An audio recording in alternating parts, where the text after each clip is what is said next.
छत्तीसगढ़ में सड़क दुर्घटनाओं का आंकड़ा लगातार बढ़ रहा है और इन दुर्घटनाओं में मौत की संख्या भी बढ़ रही है। वहीं रायपुर हादसों के मामले में नंबर 1 पर पहुंच गया है। ये दुर्घटनाएं जहां लोगों की जान ले रही हैं, तो कई परिवारों को जिंदगी भर का गम देकर भी जा रही हैं। आखिर क्यों हो रही हैं रोड दुर्घटनाएं, देखिए इस रिपोर्ट में। क्यों काल बन रही है रफ्तार? हादसों ने उजाड़े कई परिवार।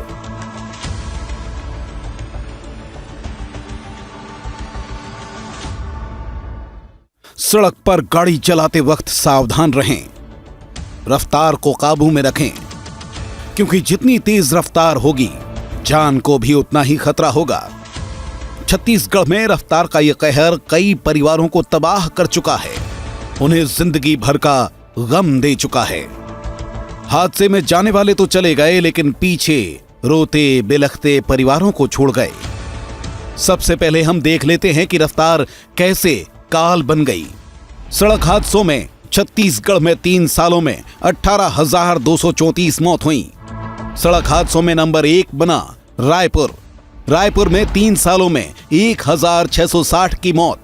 ये आंकड़े डराते हैं, चौंकाते हैं, क्योंकि हादसे स्पीड के साथ लगातार बढ़ रहे हैं। साल दर साल सड़क हादसों में मरने वालों की संख्या में बढ़ोतरी हो रही है।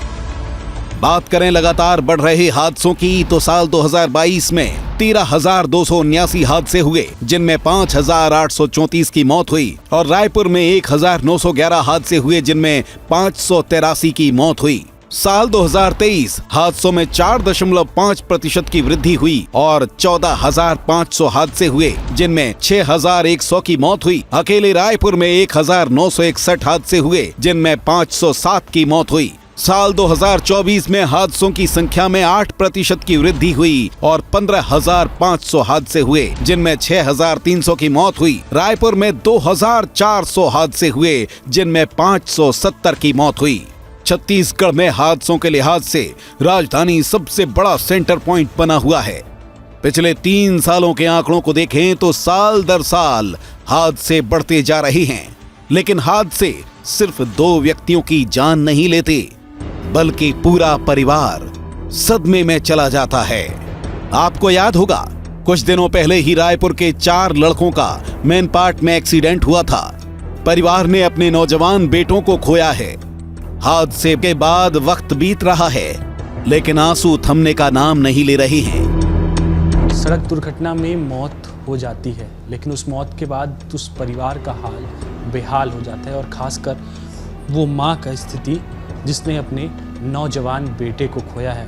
राहुल की मम्मी है, राहुल साहू जी की, उन्हीं से बातचीत कर लेते हैं। बहुत तो याद रात तो दिन पेट भी कर में धीरे दुख में बोले रहे बेटा। रोइए मत। बहुत तकलीफ होती, हाथ को टूटे रही थी, तब हमें देख के नहीं जाते।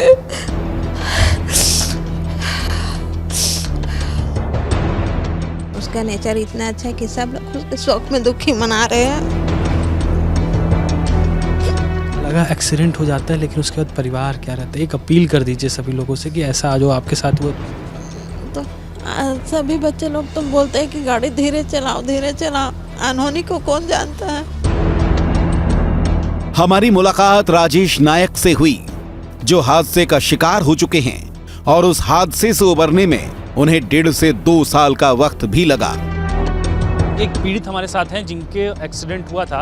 इन्हीं से बातचीत करते हैं, इनके साथ क्या हुआ था, क्या इनकी कहानी है, क्या हुआ था आपके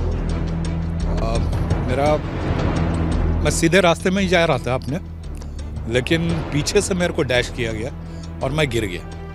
उसके बाद मुझे समझ में आया कि मुझे काफ़ी चोट लगी है। मेरे को 1-1.5 साल लग गया था रिकवरी के लिए। इसमें थे? मैं उसमें अपनी बाइक में था, और मेरी वाइफ और मेरा एक बच्चा। कहाँ?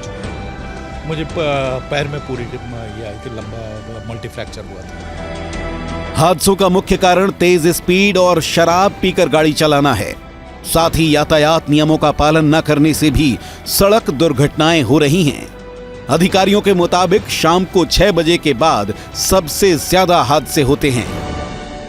6 बजे से लेकर 9 बजे तक का ये दुर्घटना सबसे ज़्यादा दुर्घटनाएं होती है। और शहरी क्षेत्र में दुर्घटना ना होकर जो आउटर क्षेत्र है, चाहे आरंग का क्षेत्र हो, तिल्दा क्षेत्र हो और धरसीमा का क्षेत्र हो, अभनपुर क्षेत्र हो, जो आउटर क्षेत्र में ज़्यादा एक्सीडेंट हो रहे हैं, हाईवे में एक्सीडेंट हो रहे हैं। इसके अलावा जो अदर्स रोड है, स्टेट हाईवे के अलावा जो दूसरी रोड है उसमें ज़्यादा एक्सीडेंट की संख्या बड़ी है। तो उस क्षेत्र में भी जागरूक करना और लोगों को इन्फोर्समेंट के साथ साथ अवेयरनेस लाना, ये हमारा उद्देश्य रहेगा।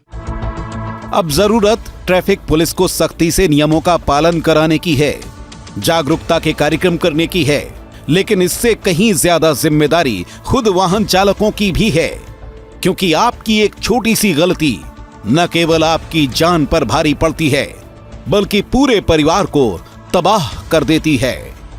विस्तार न्यूज के लिए रोहित मिश्रा की रिपोर्ट।